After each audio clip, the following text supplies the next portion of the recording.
This is Eurocult.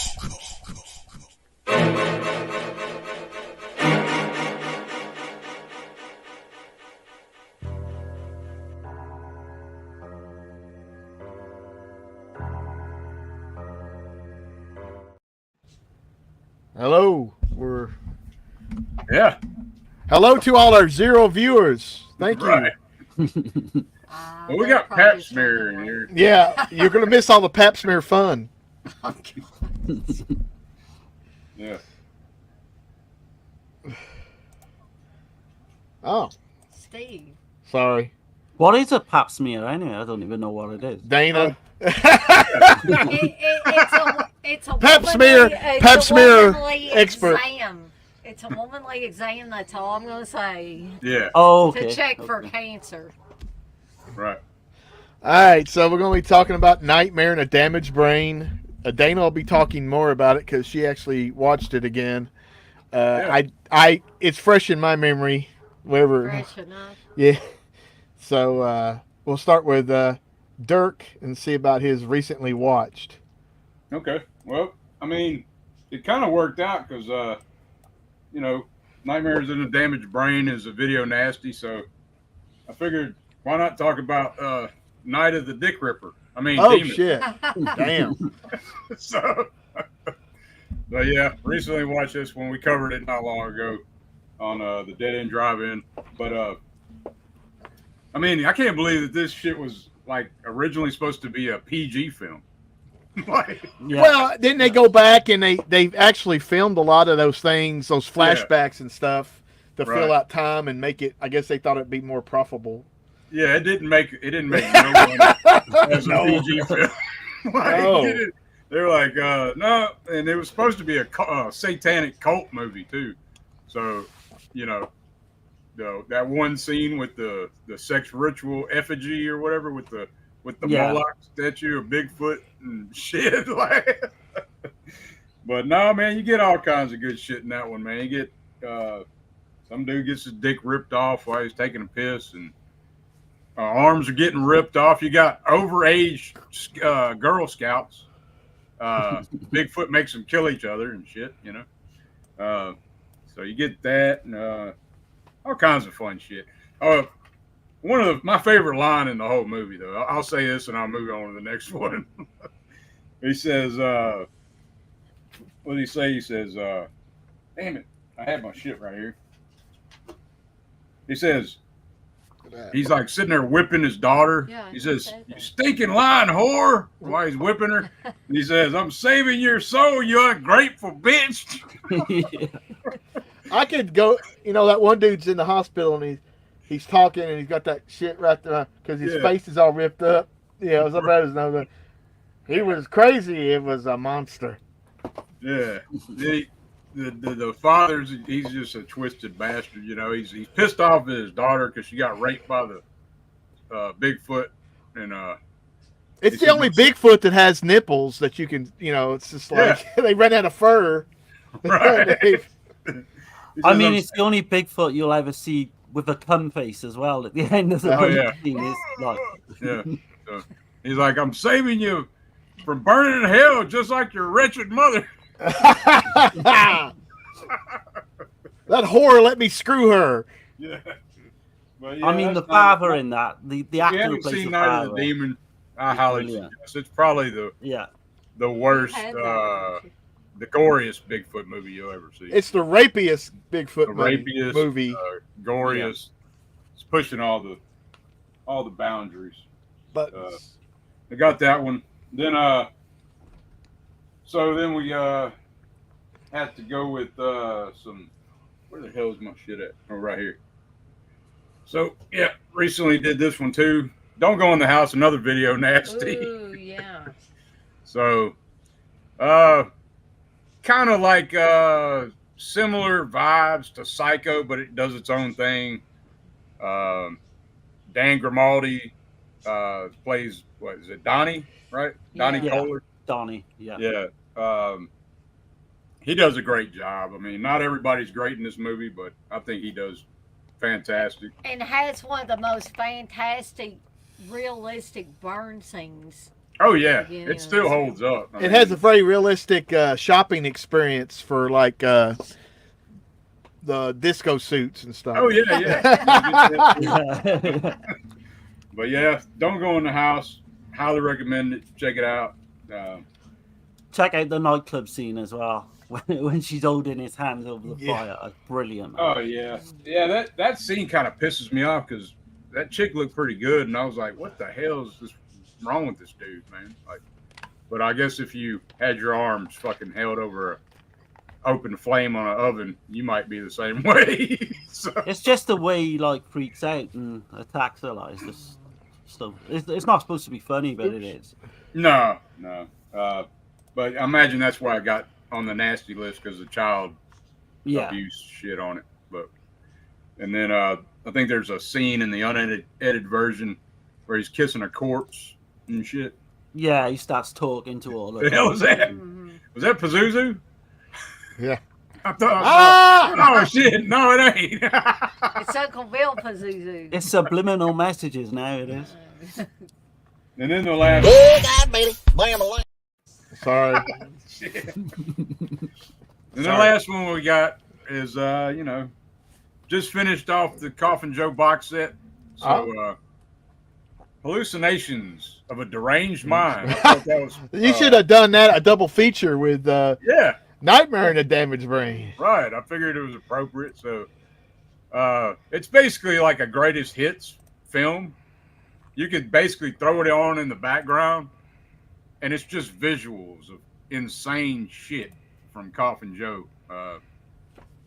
It's like 4 different films of his that he took clips from and shit. Oh.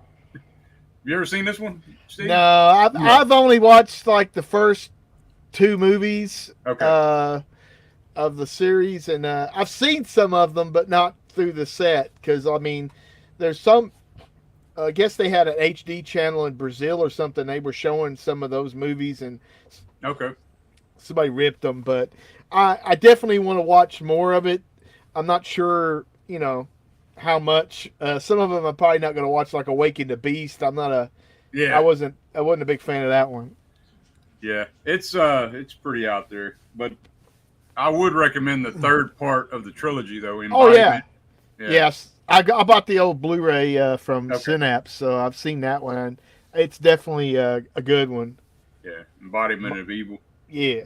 But anyway, yeah, hallucinations of a deranged mind. There is some wild shit going on in here, man. It is batshit crazy. But anyway, that's the 3 I got, man. I'll kind of give you a little synopsis about it. I guess I should do that, right? So Sure. there's a guy. He's a psychiatrist, and he keeps having these nightmares of Coffin Joe is going to steal his wife so he can have his perfect seed child, because he thinks he's going to save humanity or whatever. Yeah, I know. It's But so he keeps having these dreams that Coffin Joe's coming to take his wife and shit. And his hallucinations he keeps having are basically clips from other films. So it's there ain't a whole lot of story to it. Just put the shit on in the background and let the insanity begin. But so that's the 3 I got this week. cool. Darren. Yeah, my 3, keeping on like the theme of the show, really, slasher films. So I got 3 to mention. First one is Death Screams, 1981, aka House of Death. I know Dana's a big fan of this one. Yeah. Directed by David Nelson. So I watched this on part of like Chrissy the Slasher dude. We're doing like this slasher stream every couple of weeks. So this one starts off with this courting couple. They get killed and their bodies are chucked into this like river, slow motion style. You've got a bunch of youths. They're on a summer vacation. They attend this like traveling carnival, and they start basically getting bumped off one by one. It took like a little bit of time to get going, but if you stick with it, I think the final third is really good. There's a real cool kill of this girl. She's on like this disused carousel. She's shot with this like arrow, and she ends up with like a plastic bag over her head, like Black Christmas style, which was really cool. There's also another scene where a girl, she kind of falls through these rotten stairs, and it's very it's very similar to Stage Fright. Michelle Swaby's got a scene which I'm sure he maybe have seen it for this one. And you've got hands getting chopped off and all that good stuff. Like, so I don't think it's going to be on many like favorite slasher film lists, but I mean, you could do a lot worse than Death Screams. Next one up is Madhouse, 1981. And this again was like a video nasty, directed by Ovidio G. Asenentes. Which one is it? Probably. Madhouse. Oh, Madhouse, yeah. Yeah, one of Dirk's favorites. Oh, yeah, man. So this one, stars Dennis Robertson. You've got music by Rizzo Delany, who did Cannibal Holocaust, of course, Don't Touch the Duckling. AKA There Was a Little Girl, and it was also called And When She Was Bad, like the US Italian title. So you've got Julia, she's a school teacher, she's working with these deaf children. She's got these haunting memories of her twin sister, who's been locked up in like this mental institution for years. Every year on their birthday, Mary, her sister, she would like torment her using her pet Rottweiler, as you do. Basically, Mary escapes this mental home, and all the murdering begins. We got to talk about the jump scare, though, man. I cracked up every fucking time. Right, yeah. It's She's all like different, man. Looking all crazy and shit, and jumps out on that dude. Yeah. There's like another cat jump scare as well, isn't it? But it's got a very Italian vibe. It's kind of Italian US co-production. Dennis Robertson, man, his performance in this is just off the chain, man. He's just so brilliant. Like, he plays like kind of this church-going type, and then he just ends up like this psychopath, and he's superb. Spoiler alert. Yeah, spoiler alert. But I mean, yeah, it's worth watching just for that anyway. Like, I think. But it ends up very similar scene in the Happy Birthday to Me, where they're all around this birthday table towards the end. But the best scene for me is like this dog is basically trying to get into this room and sticks his head through this door, like Shining style, and then this guy just pulls out this drill and like just drills his dog in the head. So yeah, that's a decent slasher, I'd say, worth watching, like 6 out of 10. Last but not least, I'd say is Don't Answer the Phone from 1980, starring Nicholas Worth, directed by Robert Hammer. The original title to this was The Hollywood Strangler, and it was based on the Hillside Strangler case, which was actually going on at the same time. Like, obviously, the killer or killers were at large. Again, another spoiler, I guess. But you've got this Vietnam veteran who's a photographer, and he's basically using that profession to try and trick women to get into their homes to like strangle them.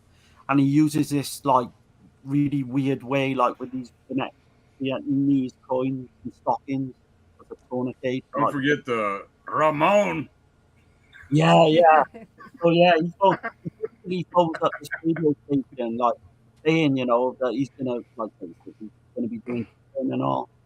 He gets the prostitute to ring up the radio station, and then he kills her live on air, which is good. But this one's really sleazy, really grimy. The killer's like really sweaty as well, and you know who he is from the off, so like there's no like mystery involved. But he's like one of the most realistic killers, I'd say, along the lines of like Maniac. And there's weird like sense of humor as well with the cops in it as well. But yeah, that's another 6 out of 10, I'd say. Well worth checking out. I wouldn't, rush out and buy it. I would. I'd say go out and get 3 copies of it. Dirk loves it anyway. I know that. Yeah. Well, if you put a stocking on your head, you might look like him. Yeah. Start sniffling and shit. Start sniffling and sniffing air and shit. Yeah. Well, Dad. He had daddy issues as well. Yeah, religious issues going on in that as well. But yeah. All right, Dana Lynn. Okay, so I'm gonna haven't had a lot of time to watch stuff as of late, so I'm going to talk about a couple of movies that I did for Stephen's Kingdom this past week. One was Big Driver, which I had not seen, but I talked to my mom recently, and she said she had seen it, and she liked it. Now, I believe this was made for TV, so even though there's a rape scene in it, which is still pretty effective, they don't show a lot. It's a lot of close-up shots and stuff. So we have this writer, of course. Stephen King puts writers in a lot of his stuff because he's a writer. But this is a woman writer, and she's going to do a talk at, I believe, a local library in this small town. And she is met by some of her biggest fans, supposedly, when she gets there. And the head woman tells her, you took this road to get here, right? She says, I'm going to tell you a shortcut. This is why you should never take shortcuts. She said, I'm going to, tell you a shortcut to get back faster and easier to get back home. So this lady actually comes out to her car when she gets ready to leave and programs it into her GPS. To me, that was kind of a big red flag too, but the lady's like, oh, okay, thank you. So she heads out into the boonies, basically, and ends up running on top of these boards that have a bunch of nails in them. Now, you may be thinking, well, how in the heck did all these boards with nails get on the road, Yeah, I'm thinking that. See. So it messes up her tire. This guy shows up, just out of the blue, it seems, and willing to help her change her tire and stuff. He seems like a nice guy at first. But as he's talking to her and getting ready to change her tires, supposedly, she glances in the back of his truck, and he's got all these boards with nails in it. So she gets, naturally, she gets suspicious of him. And then he just turns on her. He comes up to her, he said, how about instead of fixing your tire, I just screw you? And he grabs her around the throat. Steve, sorry. please don't do that. I apologize. I'm just trying to, Well, if you want me to get done with these quick, you won't. Okay, I distract do. me. That Okay. supersedes me. So the guy ends up raping her repeatedly, and beats her up. He beats the hell out of her too, and then he thinks she's dead, and he pulls her into a drainage pipe and just leaves her there. And we find out later that he's been raping and killing a bunch of women and just drags them into this drainage pipe. Why nobody has found them? You would imagine that the smell would be terrible with all these women's bodies in there. But What's the name of this one? Big Driver. Big Driver. Yeah, because the guy that does this is a semi-truck driver. I ain't never even heard of this one. It doesn't fit what Dean is saying about the film, the title, does it really? Yeah, not really. Big Driver. I'm thinking about Large Marge from Pee-wee's Adventure. And it's So big rapist is what it sounds like. well, I guess they didn't want to call it that, but anyways, then after that, after she crawls out of the drainage ditch and all that stuff, and finally makes it back home, it turns into basically a rape revenge thing. She figures out, spoiler alert for anybody that hasn't seen this, she figures out that not only did this guy do this to her, but the woman who gave her directions for the shortcut was this guy's mother, and that his brother was taking pictures of the whole rape and filming it with a cell phone. And oh, so it's a newer movie then.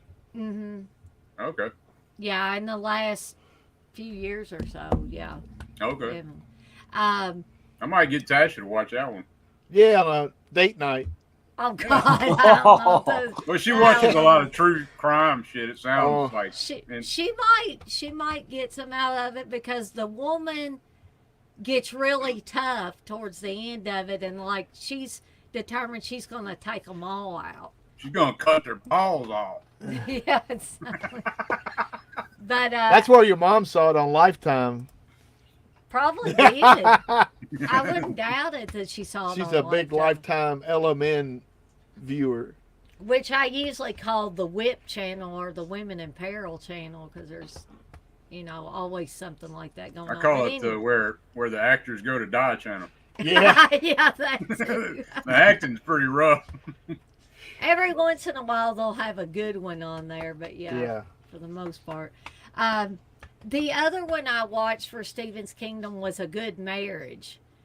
And I can't remember if this one was made for TV or not, but it wasn't really explicit, just like Big Driver really wasn't that explicit. It just left a lot to the imagination and stuff. But A Good Marriage is basically about a woman who discovers that her husband is a serial killer. But she stays with him basically long enough to, again, spoiler alert, long enough to take him out. She lets him explain to her why he's doing what he's doing and all this stuff. And then she basically makes her plan to take him out because she just can't live with the thought of being with a guy anymore that's going out and killing people. I think he might be killing just women too. I'm not. Yeah, there's too many women around. Steve, stop. Shit. After she kills him, does she go on and become a serial killer then as well? Right. I don't think they didn't indicate that. No, but she seems very relaxed for somebody that's just killed her husband. That was the only thing that bothered me. She didn't seem concerned about it at all. I mean, she basically throws him over a stairwell banister or pushes him over one and then calls 911 and says her husband's fell. She does that deal. But no, it's not as good as the burning bed. No. Yeah, I've seen the burning bed more than once. Better look out. Steve. I keep water near my bed in a fire extinguisher. Yeah, Tasha watches a bunch of Snapped. Oh, I used to love that. Yeah. Sunday, I would just watch Snapped all day, and it's like, dude, I'm just seeing the same. Yeah. Okay, the woman did it. I know the woman killed him. But geez, I got tired after about 50 episodes. Right. I'm always looking over my shoulder. I'm like, Yeah. Antifree. Antifree. Come to think of it, the reason why that was called Big Driver, that the first movie I talked about, was I think that's what they called that guy because he was like some big 6 or 7 foot tall. He was a big dude, and he drove a truck, so they called him Big Driver. I think that's what that was. But anyway, that's all, Steve, from me. Here. I got a few movies in, and I still haven't caught up with everything because I can't really watch like I used to. Like I could watch 4 movies on a Saturday or something, but I just can't do that anymore. But I got this. It's called Sex and Fury. Christina Lindbergh.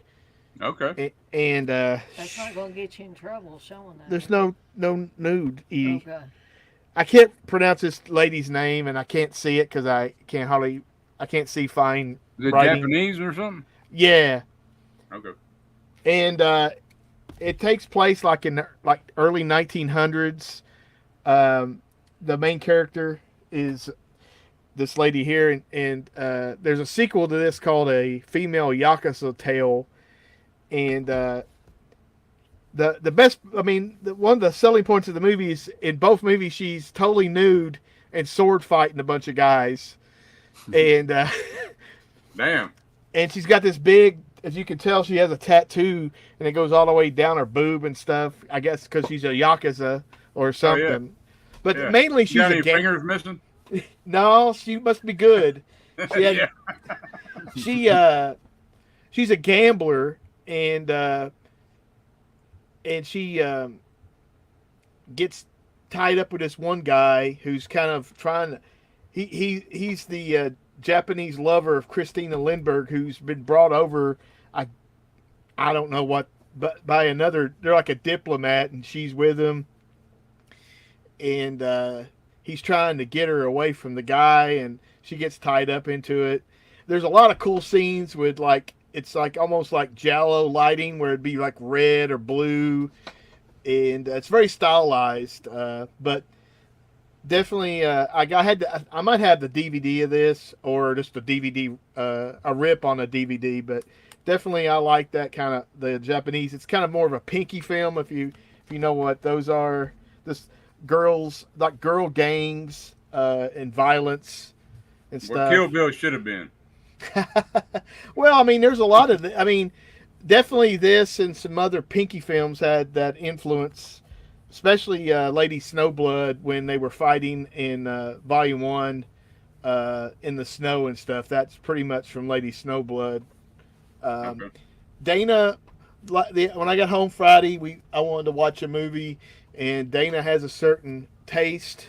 So instead of picking something new, I picked something I hadn't seen. It's called The Evictors by Charles B. Pierce. That takes place in Louisiana. Yeah, it takes place, I guess, close to Little Rock, but on the Louisiana side. Okay. And it's like an extra movie on the Blu-ray of It's very good. The Town That Dreaded Sundown, which is a really good movie that I like a lot. Oh yeah. It's kind of a weird movie. They have this house where it seems like every couple of years, whoever lives in the house gets brutally murdered, Damn. and then so in like 1942 or something. Well, you got to back it up. You got to talk about what happened in 1928. Well, I just kind of did. No, Oh, okay. Well, 1928. I guess I don't know. They were going to repossess the house. And the guy had the cops with him and everything to repossess it, and told him to get out of there. And they started shooting him at him, and the cops shot back, and apparently, the people inside were dead. And then, like I said, every couple of years when they sold the house to someone, they ended up getting killed or disappearing. And I think in the early 1940s, what's her name? Jessica Harper. Jessica Harper and Michael Parks. So they were married in they buy the house from Vic Morrow, who's the realtor, and then they move in, and then slowly they start hearing about things about what happened there, and then things start happening to them. Like she'll get up and look out the window, and it's just the same guy is in the window that killed all the other people through the flashbacks or stories, or people say, "Hey, I heard that so and so," and then they show you the what happened. And it's pretty brutal movie. I forgot. It's creepy too. I forgot what it was rated, but it's a lot of people getting killed and people set on fire. What year does it take place? Like the present day? No, it takes place in like 1942. Yeah, 1942 is. I was gonna say that's an old ass killer from 28. Shit. Well, Yeah, he doesn't really show it. Let's just say that they don't really. Yeah.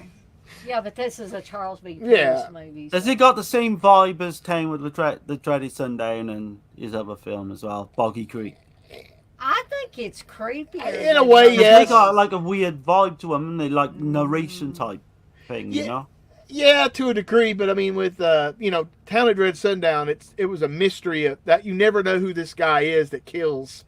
Mhm. We see the guy's face that's killing everybody, but we don't know who he is in relation to the story, of course, till the end.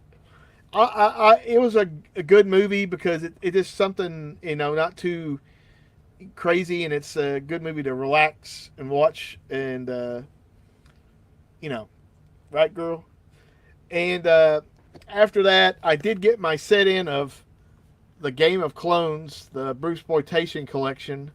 Oh And yeah. I watched the documentary a couple weeks ago on Prime, and I liked it. So I watched like a couple of movies off of here. One's called The Dragon Lives Again, and it's basically that Bruce Lee dies and goes to this limbo, and he doesn't look like when you die and go to limbo, you don't look like yourself anymore. So he doesn't look like Bruce Lee, Oh, Yeah. that's how they got away with and it. then he has to fight Dracula, the Exorcist, Manuel, the guy with no name from the Clint Eastwood westerns, Damn. and James Bond, and I can't remember, but he's also joined by the one-armed swordsman and Kane from Kung Fu, and then they battle the ruler of the underworld and shit. It's really insane. I wish I had watched more of that. That sounds. I mean, I wish I watched it. That shit sounds crazy. It's awesome, man. Yeah. It's okay. It's more of it's just a complete, kitchen sink movie where they throw everything in. This is really craziness. I watched another one, Bruce versus the Iron Finger, which I think I might have saw before. But now I will say that the movies I watched are not exactly perfect looking, but these movies they were showing one of the film canisters, and the actual film was like crinkled. It looked like pork rinds. So Damn. I mean, there's not much you can. But I mean, it does look good for what it is. There are some of it, not a lot of scratches, but some of them are. And we have it's time for the pap smear, everybody. So get ready. Why give that person attention? I know. I mean, honestly. But anyway, so I remember anyway. watching some of those Bruce Lee movies. Yeah, back in the day. Bruce Lee is in this one. Well, in the latter one, he's my favorite one of the guys who did that. So Right. Is it Bruce Lee that's in Pieces? yeah, it's Bruce Lee. It's Lei, however. But Yeah, that's Bruce Lee, who's the one I like. yeah, I think that's the one I remember from when Bruce I was a kid. Lee with one E is the one in Pieces, and he. Didn't those guys bring one of them over to the US recently to do like some kind of tour and to do all the special? Yeah, it was the guy from Pieces, Bruce Lee with one E. Or And I don't remember. You remember that shit? They still call me Bruce or something. oh yeah, Yeah, I remember all that shit too. yeah. So yeah, I mean, I'll dig myself into this over the next couple weeks, but we'll start with Nightmare and a Damaged Brain, Dana. Yeah. AKA Blood Splash. Yep. There you go. Yeah. You ever heard of that name? No, Look at here. V8. I heard V8 Splash. Wow. That's cool looking. That's a German DVD release. This is what I have. This new 4K release. Okay. Yeah, Go, I got- Dane. I'm gonna I got put this that one. movie. I'm gonna put these two things up. Okay. Yeah, that looks like. That's the best art, I think. Yeah, it Definitely. is. It is. Yeah. And then of course we have this. I like artwork that as well. I do like that original artwork as well. But not a whole lot of story going on with with Nightmare or Nightmares and Damaged Brain. Darcy, I'm gonna have to put you down here. That's the Video Nasty covers. Yeah. Yeah. Yeah, it is the Video Nasty cover. Isn't it? Yeah, that flip art on this one. Yeah. Yeah, I like a lot of this artwork. It's oh boy. Okay. But so I guess I'll go ahead and start talking about this. But before I do that, I want to say that the interview with Romano Scavallini, Yeah. you can actually know what he's saying because they didn't do like Code Red did. They actually have some subtitles on there. Right, yeah. Code Red. Code is like- Red, the second No. release, they somebody subtitled it on Cinemageddon, and they just copied that and put it back out on tape or back on DVD or Blu-ray. Right. They They put used it up the on free- YouTube as well for a while. Oh. Because it's like 90 minutes as well, I think. it was. Yeah. Yeah, exactly. And if you can't, if you don't speak the language he's speaking, then you ain't gonna know. I'm what trying to he's- learn Italian as we speak. Ooh. Slowly but surely. Bellissimo. Bella. Pizza But, spaghetti. Yeah. There you go. Give me a plate of spaghetti. We need to Venti. learn that in Starbucks. Oh yeah, Venti. Pronto. Yeah. Pronto. Yeah. Pronto or Exactly. Chow Chow. That's Yeah, just who I know. There we go. But I don't think Steve, first of all, is a big fan of I this like movie. it. It's got enough stuff in it to make entertaining. Like I like their computer system. It's just TV monitors. Oh yeah. Yeah. Yeah, the computer system is like, what the fuck's going on? And the guy there, the guy with I don't know what he is. He's a cop or whatever. That short guy who smokes cigars. No, he's the Yeah, head he's of gets the, on my damn mental nerve. I hospital. gotta admit. Oh.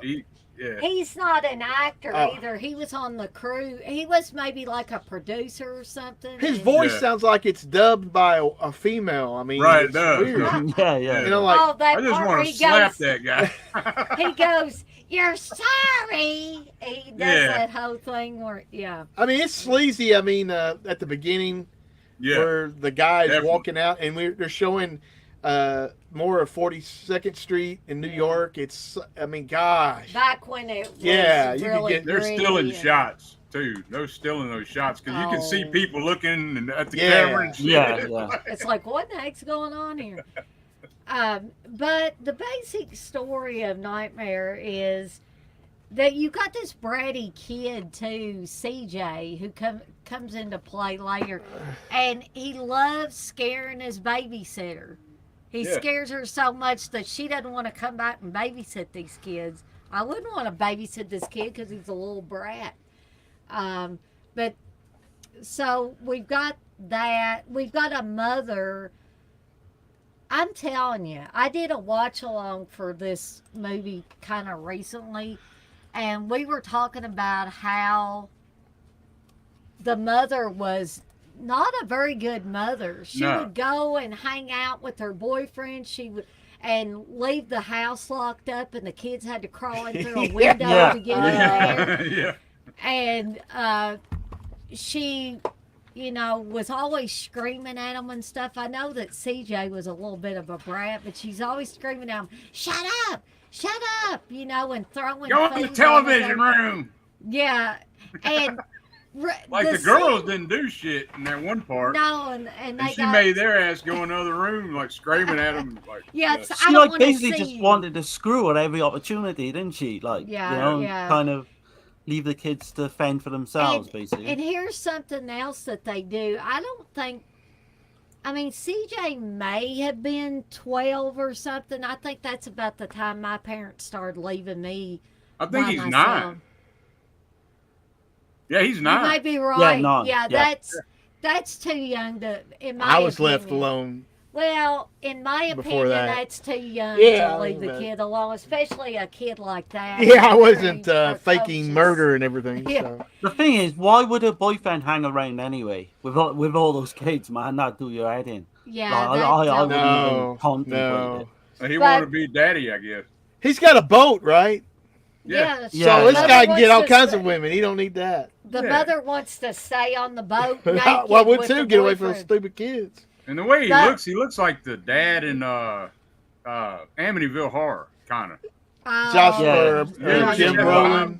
When they're taking Yeah. pictures. And he's got his Yeah. Mork and Mindy suspenders on. yeah, Yeah, yeah. And that was Mick Cribbin, and he was not an actor either. He was on the crew, and the guy that was supposed to play the part of the boyfriend, I think, didn't show up. And so Yeah. they just said, hey, Mick, can you play the boyfriend part? So And the one that ended up playing the mother, I think that the original actress that they had playing her didn't work out. And so that's why this was her second choice for the mother.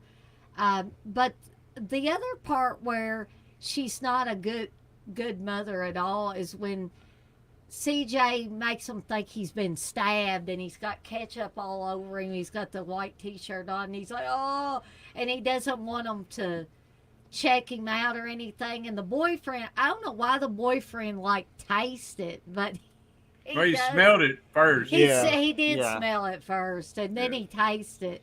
And they leave CJ alone while the rest of them go have ice cream. Yeah. He takes everybody out. Yeah, get your ass upstairs, you badass. I would have probably had a broken bone if I had done something like that. My jaw would have been broken because I would have got slapped to the floor for sure. Yeah, I would have been in trouble. Because that's insane. The carpet in the house, that's a character. Yeah, well, that's probably a holdover from the 70s, I would imagine. I actually, not to go on, to interrupt, but I was looking at a house to rent back in my hometown. It was really just, it looked like a garage that had been converted. And they had that shag carpet in there. And I swear it was either red or green. And it was insane. And I was like, this smells mildew.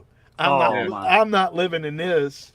Yeah. So, but continue. I do remember though, like that one scene with the babysitter just laying on the floor watching the TV. That brought me back to like. Oh God! That's why I can't see now because here's the TV, this monitor, and I had my mom bought me a giant pillow so I could sit there at the TV because the TVs were like what 13 to 20. You trying to blame your 19 inches eyesight on your mom? No, I'm blaming it on me, but but anyway, it was that's what I did. I didn't even I just sat on the floor and had a big pillow.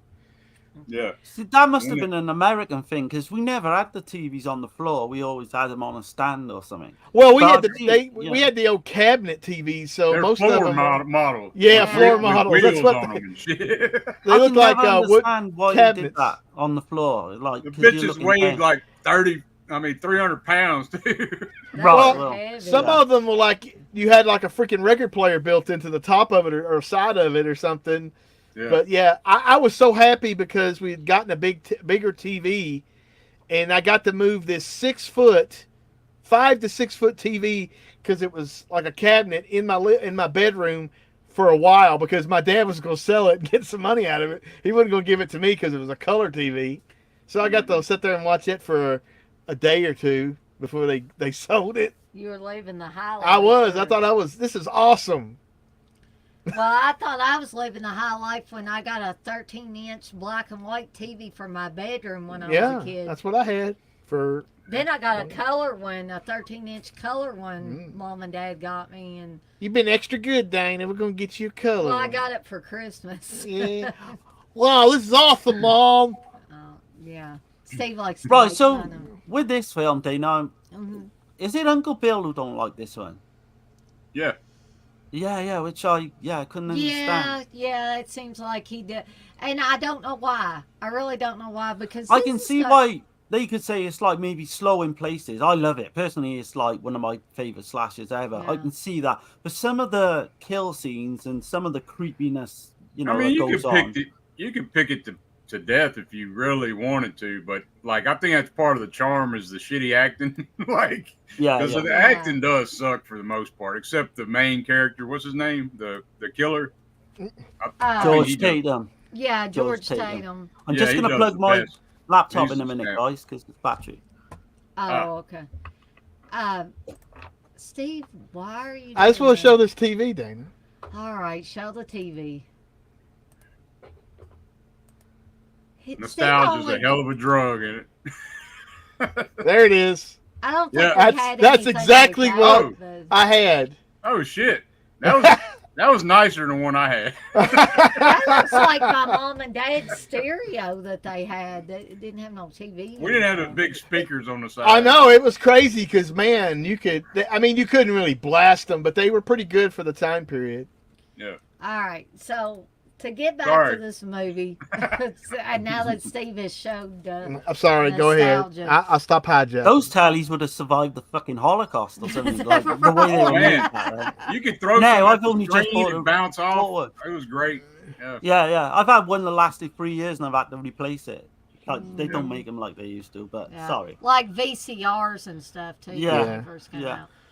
out. So you've got this story of a guy who, the movie actually starts out with a nightmare sequence, hence the title, Yeah. of this couple, a married. I always thought it was a dominatrix, but the more and more I hear about this movie, that it was this little boy's mother, that the mother and father were getting kinky Yeah. in Yeah. bed, and she was like slapping him around till he bled and everything. Bleeding. Make his nose bleed. Yeah, but I don't know why they never heard of locking a door or putting a lock on the door, because they had to. See, that's very distracting. I'm sorry. He only does this to me. Well, I was just gonna show. What? Well, I think everybody's seen my head on the all right. head I'm in the sorry. movie.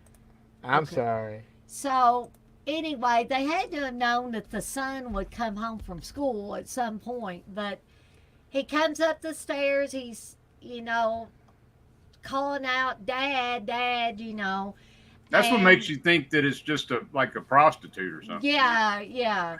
Because she don't And- say mom. He ain't worried He about it. doesn't, he never says mom at all. He's such a weird looking kid as well, with the dicky bow on and the white shirt. Yeah. Just really weird looking. It was weird when I watched this. Maybe this was on one of the Grindhouse sets, like the ones from Maybe. BCI or something. I don't know. I know Pieces was, but that part always reminds me of Pieces. Yeah. Yeah, it does. It's Yeah. got So, that but- vibe to it. That And was what- Boogeyman as well. There's a Boogeyman, lot of yeah. that type Yeah. in there. Child So- trauma. Yeah, exactly. the Don't kid- fuck around your kids. Yeah. Or Lock the don't do- doors. Don't do kinky stuff around your kids. Yeah, don't but- tie yourself up and shit. So the kid gets up to the top of the steps and sees this happening, and we don't exactly see who's doing what, but at first, it comes to light slowly. But the mother gets her head cut off, and like there's this humongous fountain of blood that comes out. Steve. And the father gets, basically chopped up with this axe. And then you have George, who's the main character. He's obviously the one having this nightmare. He's in a bed. He pulls back the sheet, and there's his mom's severed head and looking at him. And he lets out this hellacious scream, and it goes into him being in a straitjacket, and he's obviously, in a mental health facility.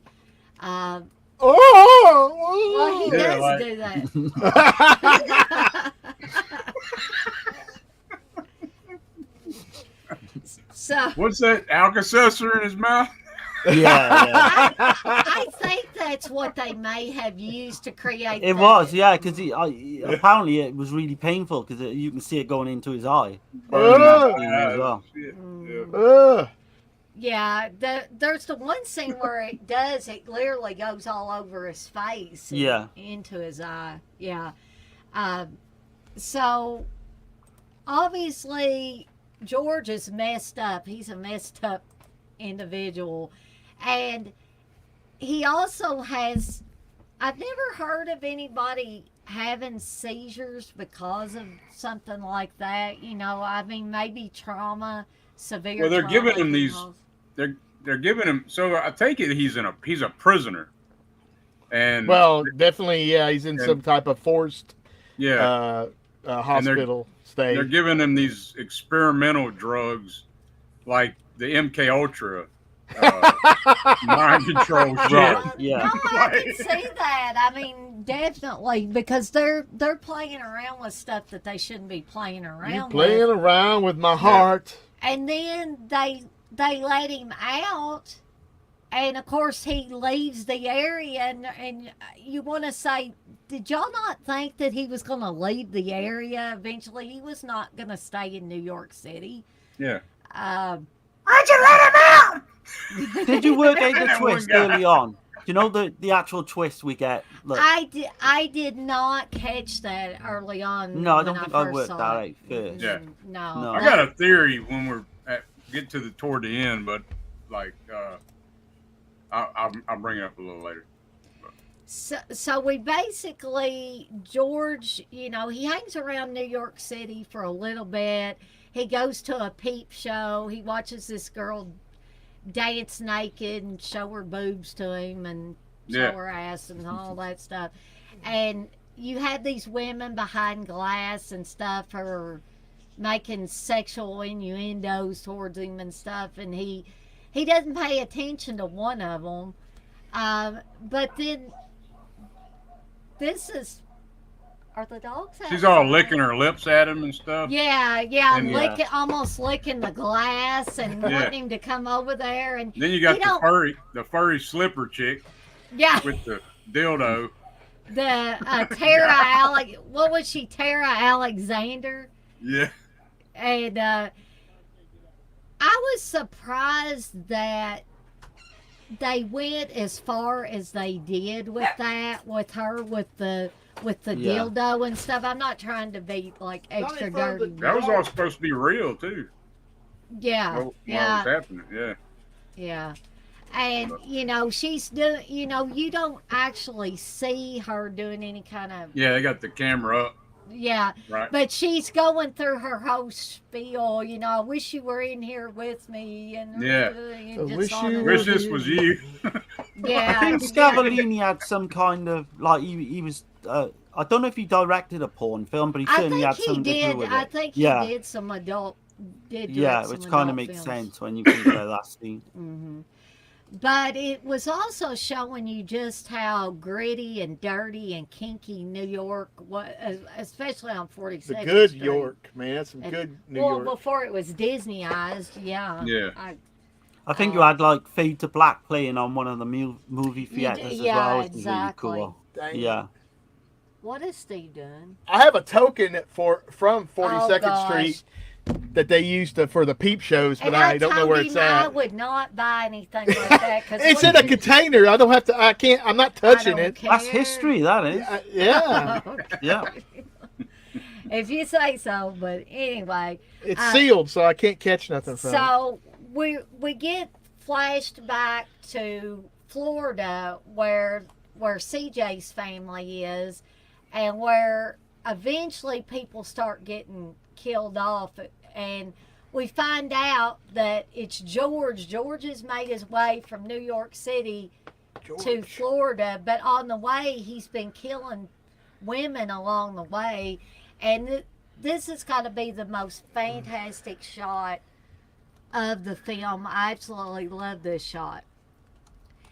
And so this woman is at this bar with her boyfriend, I guess, and he wants to, see her home and stuff. And she's like, no, I got Not work tonight. early in the morning. Yeah, not tonight. I'm going home alone tonight. And he says, okay, well, call me, or I'll call you when you get home. Don't call me. I'll call you. So we see George kind of creeping around and watching her and stuff. Well, he ends up inside her house, but it's one of those shots where you don't know he's there until he's actually there. And so she has took a shower and she's come out wrapped in her towel and stuff. And she bends down to get the phone because the boyfriend is calling her. And when she bends down, you see him, and it is the most fantastic. Bend down, Dana. Steve, You'll please. see, see the dog. Oh, What's sorry. interesting about that scene is, right, so Dario Argento did it in Tenebrae a year Yeah. later. Exactly. But like everyone thought Argento was ripping off Scavellini, but actually Argento did try and do the same scene in Inferno. Yeah. So yeah, so it's really weird. Like everyone's claiming to be the first to do Yeah, that. exactly. I think De Palma did it in Raising Cain as well. He did. Yeah. He did. So yeah, It has definitely been reused, and but I just think in any movie that's a fantastic shot. It was so Yeah. creepy. Because then you have him slowly coming up on her and doing her in, you know. And the kills in this movie, I feel like they're very bloody.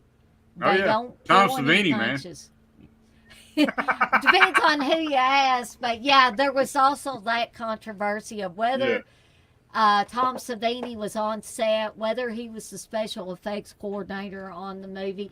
He says he's not. Yeah. There are pictures of him actually on the set of the movie. Now, again, whether he was special effects coordinator or not, that's, I guess, up to interpretation. But right. Yeah. I mean, it What's looks in- like some what- Savini effects, though. The thing is, yeah. what's interesting about that is he like completely denied being on set, and then when those photos came out, like he couldn't. Yeah. He basically had to admit it. But And I don't he was know holding if, out for money, I think, Dana, wasn't he? He was trying to get money. You know, they told him. He said to the basically Scavellini, "You can take my name off the poster," because they printed up a load of posters with. He's in the Savini's name. credits. In the opening Yeah. credits. Yeah, Yeah. he's most certainly. Now, Scavellini says that the reason why they didn't utilize Savini a lot is because he wanted too much money or something Yeah. like that. And Savini has a slightly different story. And then, if you watch like the whole behind the scenes making of this, there's all these people that worked on the film that claim to take credit for those special effects. I forget what that one guy's name is. He's a special makeup effects guy, but he's not one of the heavy hitters. Was it But Craig Reardon? Maybe. No. Gosh, I can't remember that. I'd have to go back and look at that. The behind the scenes stuff.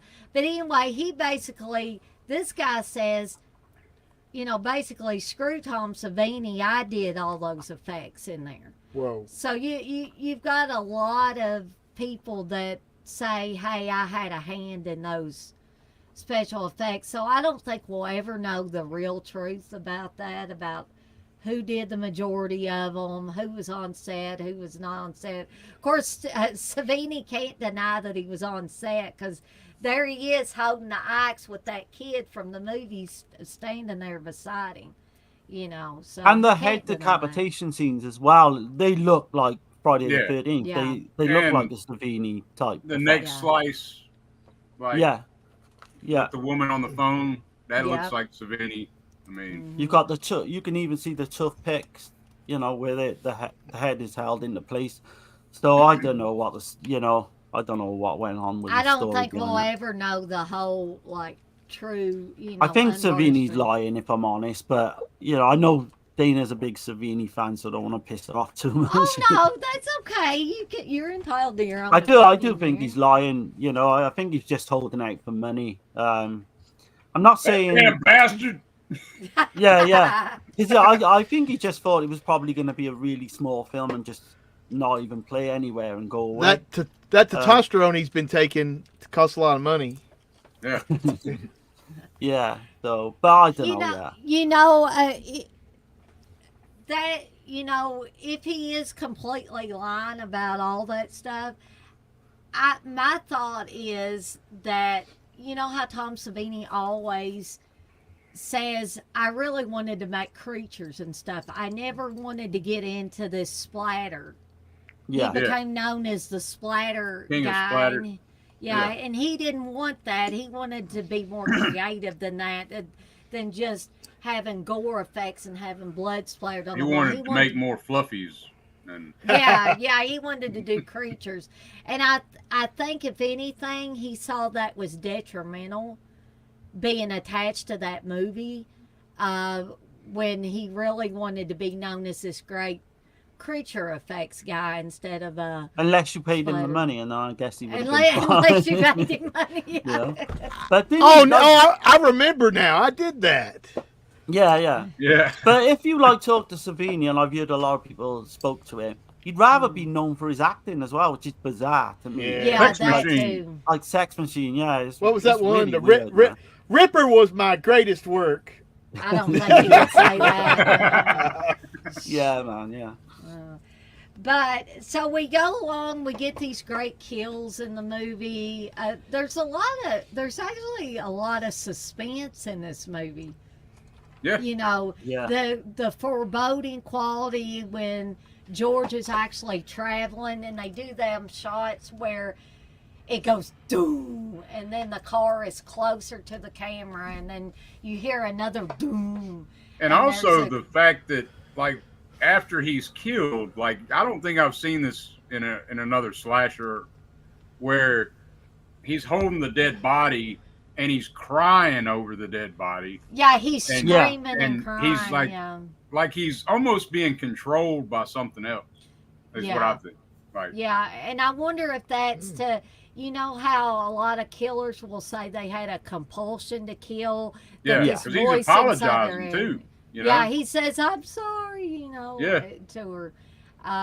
It's like he really doesn't want to do these things, that something is controlling him and forcing him some kind of compulsion to do these things. Can I tell you who I think it is? I think it's CJ. You think CJ's the person forcing him to do it? Is it too late for a sequel with CJ? Probably now it is. I mean, He's you like see a him. senior citizen. You see how he's an excellent liar. He's Yeah. a prankster. He's a prankster. He's a very And- elaborate prankster. Yeah, and he's always like doing some like he gets pleasure off other people's pain and shit. Hmm. So I don't know. That's just my theory. I think CJ's controlling his dad. Spoiler alert. Oh no, Yeah. I forgot about that part. Like- Yeah. or that. Yeah, like New York Ripper with the girl. Yeah. Yeah. Yeah. There But- you go. You've got to mention that scene, Dana, with where they go into like this disused house. Oh yeah. Oh yeah. Yeah. It's an amazing scene.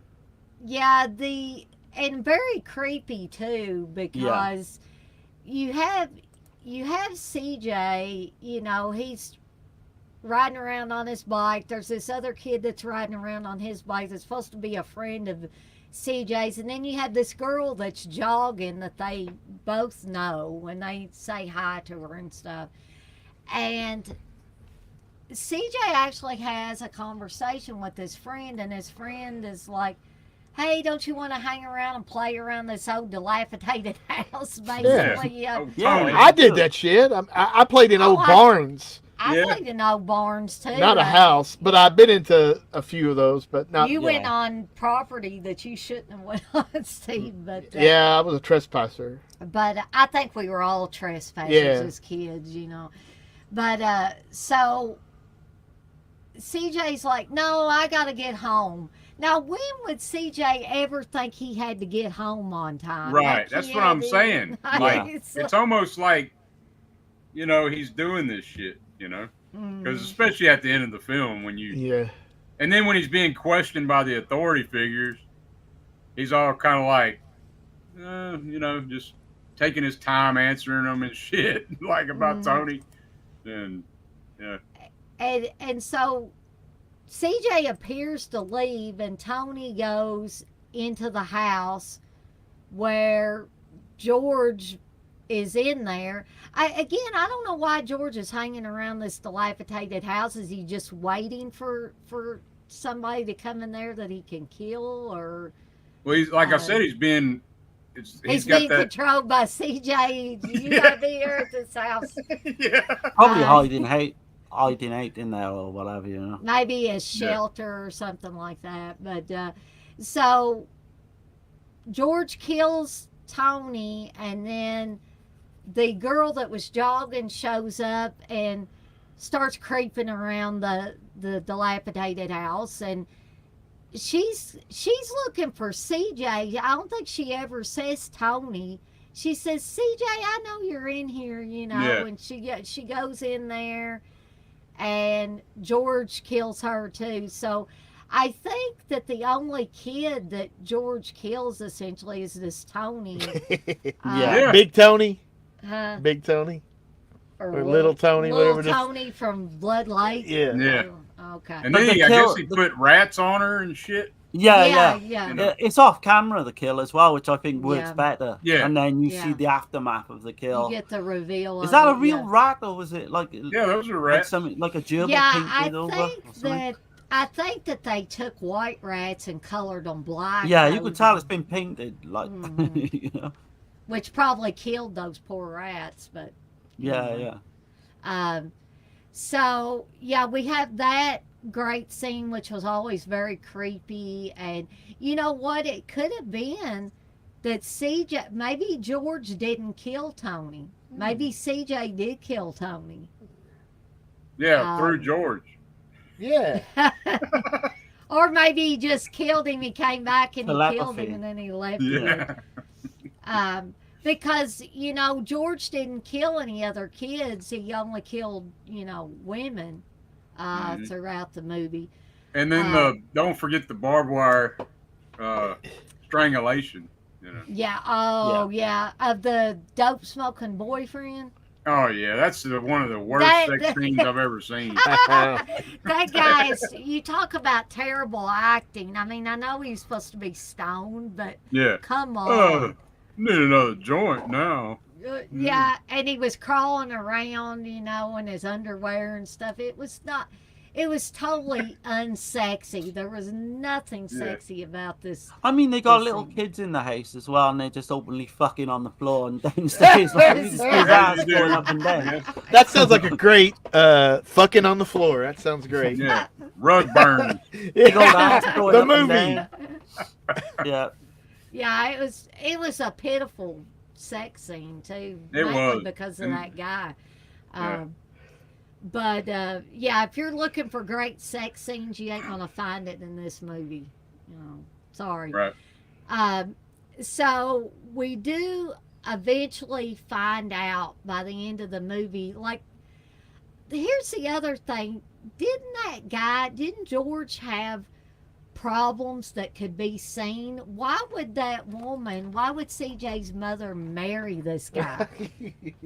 I mean, he had Right. to have had problems all his life. And when they uncover George, and she says, "Oh my God, it's my husband," Yeah. and just starts having. That did actually trick me because I didn't see that coming. That's all. Right. Yeah, I first did. time. Not the first time I saw it. And I no. think that he didn't want Scavellini didn't want that in the film. Somebody Right. that was a producer or Right. something threw that in there. He wanted to leave it like it was.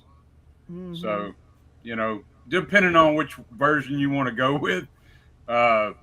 Yeah. But Yeah. like I know obviously you're coming up to the end, but my question is, did he want him to like be a kind of supernatural? Because the way he's shot and he just keeps coming back and coming back and coming Yeah. back. It's They almost shoot like him and Myers everything doing. else. I think it's Yeah. I think it's because of the drugs though. See, he's like a guinea pig because I was Right. listening to Scavellini talk about it. He got the idea from reading an article about MK Ultra mind Yeah. control, Yeah. He did. Yeah. and then he was on vacation in Florida at Cocoa Beach, and he wrote the Mhm. script. Like took him like 2 weeks to write the screenplay or whatever. Yeah. Yeah. But yeah, Yeah, and we do have it could have had a sequel to it, because they kind of left it open ended because after all that and they cart George's body away and all that, we have a close up shot of CJ in the back of a cop car, I think, and he's looking real serious, and then all of a sudden he winks and breaks out into this creepy ass smile, and then Yeah. the movie's over. right. So they're trying to say it's genetics then, it's just gonna carry on and carry on. But it's also the killing of the parents, right? Because Yeah. Yeah. I don't know. Maybe there's And then the boy that cried wolf. I mean, you can Yeah. look at it's real ambiguous though if you really think about it. I mean, you know. Yeah. But why do you think he killed his parents though? Because they show the full shot at the end, don't they? When he goes up the stairs with the axe. And I Yeah. thought at first that maybe he thinks his mother is torturing his father. So Right. when he kills the mother, Yeah. and then he goes and kills the father, and I'm thinking, what the fuck, man? You know? I think he just Yeah. snapped Why? at that point. I think he Right. snapped Yeah, after. maybe, yeah. And he got the bloodlust because when he's looking at himself in the mirror, all that blood's all over. He's And all he like, sticks his fingers in his mouth with the blood yeah, on it starts. And that's something else. The killer eats some of the victims, don't he? Like in one of the scenes, I thought he did. I think when he's an adult, I think he licks the blood too. Yeah, off right. of his hands. Yeah. He kind of like sticks his hand almost in his mouth, and he's just. Yeah. It's kind of gross. He was he died. I think he died of AIDS, but I'll have to correct myself on that. But I know Yeah, he he's did. a homosexual. Yeah, he was a homosexual actor. Like, Bayard Stafford. yeah, I think his What's his performance is really good. Mm-hmm. I even like the guy who you said they got from the cast and crew, like that Mick Cribbin or guy who plays Yeah. the boyfriend. I think he does a good job considering Yeah, he's not an actor. he does. Around- Decent. Compared to the mother, she's horrible. Oh, She's just whiny all the time, isn't yeah, she? she's Just such a screaming, bitch. I would think whining. that's what they're going for. Yeah. Yeah. Well, I think the kids drove her nuts, so she just the wheels are off. Yeah. Just- It would she's make just more like, sense I for can't her deal to with it. become the killer at the end. Like. Yeah. Yeah. All right. Anything you want to add? If you haven't seen it, watch Nightmare or Nightmares in the Damaged Brain. 4K from Severn, Dana Lynch. You can pick up the 4K from Severn, maybe. Maybe I guess you can but still get it. without the slipcover. Who knows? I would It's way recommend better though. than it gets credit for. Sorry, Dirk. Go on. I would recommend from Romano Scavallini. Check out White Dress for Marielle Yeah. Yeah. from 1972. He also did Dog Tags, which I haven't seen, but and he did another movie. He helped on Ban the Sadist videos in 2005. Oh yeah. I have to bring this up. Chris is bringing this up. I did a watch along for Nightmare recently, and Chris was on there live with me. So there's a scene in the mother's bedroom where you can see her pillowcases and sheets and stuff like that. Chris said all of a sudden, he says, me and Candace had that same pillow. And he brought it out, and it absolutely matched the mother's pillowcase in that movie. It was like, that was so wild. Never in a million years would I think. And they got a little son as well, a little boy. Yeah, Noah. Right. So maybe not. Yeah. Yeah. Oh gosh, they'll become scared of Noah now. Right. But So- would y'all say this pair good with like Silent Rage? You mean with Chuck Norris? Yeah, the Or you Silent don't- Rage film. Yeah. You know, with the, Well, I the haven't seen experimental Silent drug Rage. slasher. It's got like 100% more karate in it than Nightmare on the Damaged Brain, Yeah, but it does, but- Stephen First is in it. Right. I don't know about that. I don't know. I think the 'cause obvious I haven't one seen is- Silent Rage. The obvious one is Maniac. Like Yeah. everyone would. Well, like compare. someone else said, Maniac wanna and say Don't Go in the Maniac. House kind of. Yeah. They seem Yeah. to have a similar You vibe. could have a triple feature. for all Yeah, three let's of don't. But yeah. Yeah. those. But you could. Yep. Someone's Okay. seen Dog Tags. I have seen a. it, so. I think I got a rip of it, but I don't think I didn't even know it was from What the him. hell's that about? Like, It's isn't it a war movie or like am I a crazy? Vietnam movie or something. Yeah, I thought. Yeah. I know Vinegar Syndrome put out a nice release. I can answer that, Kevin. Dirk and Darren might be able to. Oh yeah, as it's well. loaded. oh, it's Yeah, loaded it is down. definitely Fully never loaded. gonna get the release. If you It's, want the got- best special features for this, Yeah, they ported them It over is, from right. the from Code But then Red it's a got little this bit. other but- disc. It's got this other Oh, disc. they did that. What is that? the very British obscenity of David Hamilton Grant. Yeah, It's got exactly. I've not seen that. four other yeah. features on that. Oh And then, shit! like an hour-long interview with Romano Scavellini. Yeah. It's loaded. It's to the never max. going to get a better release. No. Like, this is the one. No, Yeah. not in my opinion. No, I still keep the Code Red one though, because on Yeah. the Code Red one, it's got all these different grindhouse cuts where Yeah. they just not cleaned it up at all, and it looks amazing. You know, I for started- that. Yeah, you in the And I mood. started reading some of this. Nathaniel Thompson. Uh-huh. Yeah. It's like a little book. Pretty interesting information about the film. Right. Yeah, he's a great writer. He is. Yeah. Yeah.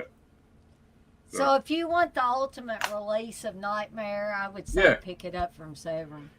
Yeah, it's worth it. I think if you Yeah. like Yeah. the film. I'm sure they're gonna have a sale. They got a sale going on in the next week or so. Oh yeah, you'll get $5 off. Yeah, yeah. There you go, and you get a sticker. So I mean, Yeah. there you go. Ooh, Yeah, I got So- one of them. Right here. Get one of them. Well, all right, let me find my. You can get different colored ones at times depending on Right. what they're going to put in there. Steve can't even find. I wasn't He used to looking have for- a million of them.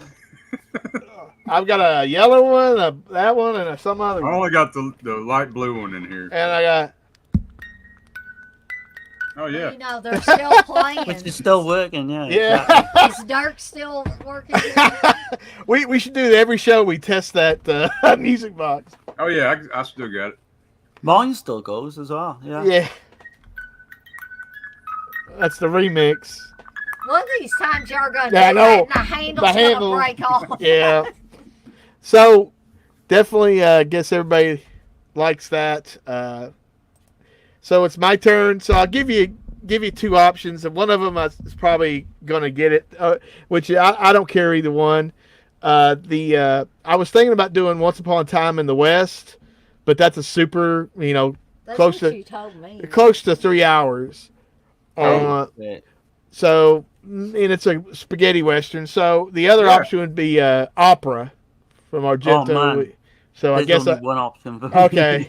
So I would say opera. all right. So we'll just do Opera. I know there's a 4K coming out. I think Dirk's got one. Yeah. I think from Germany or someplace. Yeah, I forget the name of that company. It's not a big, like a regular type label you buy from, but I don't think I'll get that other edition. I mean, because this one here is Yeah. five disc edition, so it's like I So, mean, yeah. So next time we'll just in a couple weeks. I have to see how this week goes, and then but hopefully everything will work out, and then we'll be back in 2 weeks to do that. If not, maybe a week or so after. It just depends, but I'll confirm it once I'm sure everything's good. So we'll do. Steve, Opera can we next put in time. a little plug for a show later? Oh, absolutely. gonna Don't let be- me. Always remind me. Right, so me and Dirk on our channel are going to be doing 3 Lucio Fulci films. What time's it going to be, Dirk? Like American It's- time. it's going to be 6 o'clock Eastern Standard Time. There you go. So it's going to be Beatrice Sensi, A Lizard in a Woman's Skin, and Oh, Don't yeah. Touch a Duckling. So hopefully Yeah. people can tune into that. And I think we're going to be on like before Dana anyway. So I think it's like an hour or two before Dana. So I put the link in the chat. It's also in the description. I'll try to do that each week because why not? yeah. Appreciate it. So And we all do right. I do got like the first product review on Oh, the channel. That's coming soon, which I know CK already did it, but got this thing coming. Yeah. Oh, yeah. I'm still waiting on. I should have ordered directly from them. I ordered from Diabolic, and Yeah. it's been like April was when it's supposed to come out, and it's not coming out. They say now till the end of the month. I didn't get any of the good shit. So I was going to say, didn't you get the lobby cards with Diabolic? I don't know, maybe, but I thought it might have been a. You can't cancel exclusive. with them either, can you? You could cancel, but you can't get your money back. You just Right. have to use it for something else. Store credit. Yeah. I just deal with it. I can live without. I mean, I would like to get them, but I'm not gonna go out and Right. buy it again or anything. But that's Right. cool. Yeah, we got that coming up. I thought that was cool. Reached out to them and they sent a free copy. So Whoa, look at you. That's nice. yeah, man, That's awesome. moving up in the world. Hell yeah. But, All right, so Well, can I? yes, Dana. Can I pimp out my shop? I'll put the links for that in there as well, Dana. Okay. Well, I just want to remind everybody that I do have a new shop where you can get some horror merchandise. So, T-shirts, candles, blended teas, Booga Booga Bears. If you go to deaditesondeck.com. Link in the description and in the chat if you want to check it out. And I actually have one of the shirts that you can get this design now. It's available now. Yeah. This is the I Love Robert England shirt with the Freddy sweater and the heart. So you can pick that up. You can pick up some Scooby-Doo horror mashup shirts where I'm going to have a Dario Argento one and a Lucio Fulci one soon where they I've meet seen Dario the design, Argento yeah, and, on that one, yeah. Mm-hmm. But, and Goblin, I'm going to put Goblin on one. The original Goblin band. Yeah. So there's even Peter Steele from Typo Negative. I had a request to put him Peter on Steele. Yeah. I actually shook his hand. That dude's like 6'8". He should have played Frankenstein in a movie or something. He had his hair all on his face. I couldn't see Oh. his face. He had his hair all on his face. It was at the Wet Bar. That was the place I was at. No. Yeah, Dana, you have to try and do a Eurocult design because I think I go on there. Well, I have an idea. I just need time to come up Yeah, with I'm kind of things. collaborating with Steve on that. Nice. That's, nice. I'm the hold up on that. So, but we'll be back in a little while. Just check the if you're subscribed to Dead Pit, it should come up as notification, and or check out the Dead Pit Facebook page. Yeah. So, everybody have a great rest of the day. Yeah. Watch Dirk and Darren's channel later today, and then Dana later on. So you got your whole your butt's going to be sore if you're watching this on your computer, but Yeah. yeah, you can watch it on You TV can get too. up and walk around. Yeah, you can take whatever. breaks, but Oh, Lay I'm back going to in be bed making.